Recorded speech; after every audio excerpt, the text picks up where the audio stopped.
Yani bir. Geriye kalan. Ayıkları atmayın. Sizge slow bir. Bak.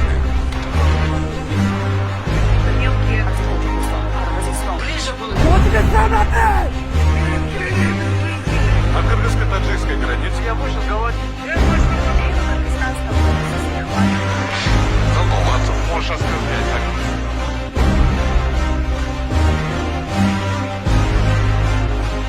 Ни сантиметра им не отдадим.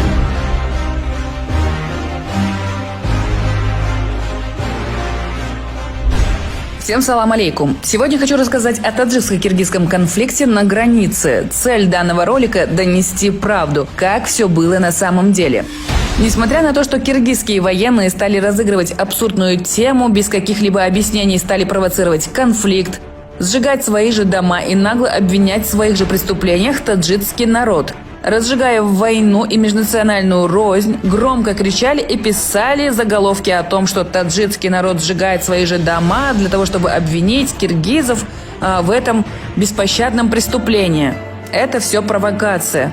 Но вы сами подумайте, как может нормальный человек делать такое со своим же жильем? И все для того, чтобы обвинить в этом другого. А дело в том, что киргизы эту провокацию устроили специально.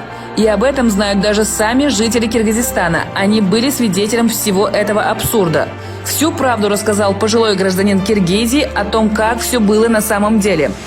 Срочно правда всплыла наружу. Принуждение невинного населения к войне со стороны Кечебека Ташиева. Человек, которого вы сейчас видите на экране, называет себя Асанбай Бердыяров. Он гражданин и пограничный житель Кыргызстана. По его словам, в ночь на 16 сентября около 1:20 в их деревню прибыла группа военнослужащих в грузовом автомобиле, полном оружия и военной одежды. Затем с помощью председателя Махали собрались пожилые люди, представители средних школ и молодежь. Сказали, что рано утром мы нападем на Таджикистан, а ваша задача состоит в том, чтобы убить граждан и узурпировать общины Чоркух и Ворух. Услышав эти слова, народ выразил недовольство. «Мы не убийцы, это наши соседи», — говорили мы им в ответ. Но под угрозой ареста они заставили пойти нас на войну еще до рассвета. После того, как нам раздали оружие и одежду, нам было приказано сбрить бороды и придать форму, так как это делают сотрудники службы безопасности. Один из боевиков по имени Арабай, ухмыляясь, сказал нам, что если мы выиграем, то каждому из нас выплатят по 5000 сомов. После того, как нас вооружили, человек, который назвал себя лидером, позвонил и сообщил своему командиру: «Товарищ генерал-лейтенант Кечебек Ташиев, наш фронт из числа взрослых, молодых, в общей сложности 194 человека готовы к выполнению боевого задания». Так мы узнали, что все эти войны ведутся под его руководством. Мы трудящиеся люди и многие из бедных семей. Мы не хотим войны с соседней страной. С Таджикистаном мы связаны многими годами дружбы и соседства. Но наши друзья и братья должны знать, что во главе власти сидят убийцы и невежественные воры. Судите сами. Наша жизнь связана с животноводством и сельским хозяйством. Мы не хотим, чтобы преступники под угрозой травили нас, давая нам оружие, и наводили смуту между народами. Во всем мире есть лекарство, и лекарство это называется мир, сказал пожилой плачущий Асанбай Бердыяров. Эти слова являются правдой и процитированы со слов самого Асанбая Бердыярова 16 сентября 2022 года.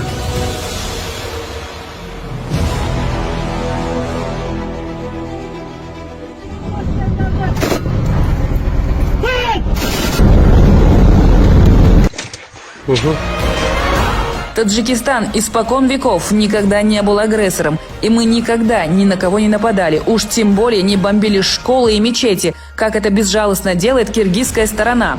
А молчать и терпеть рано или поздно любому надоест.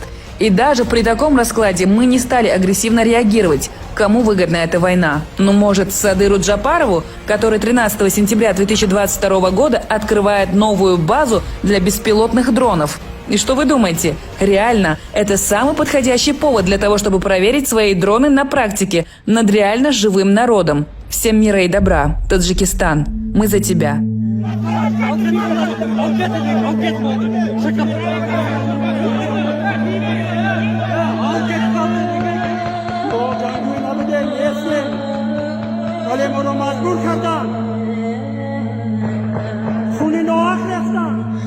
زمینای ما رو قصد کردن با مجبور شده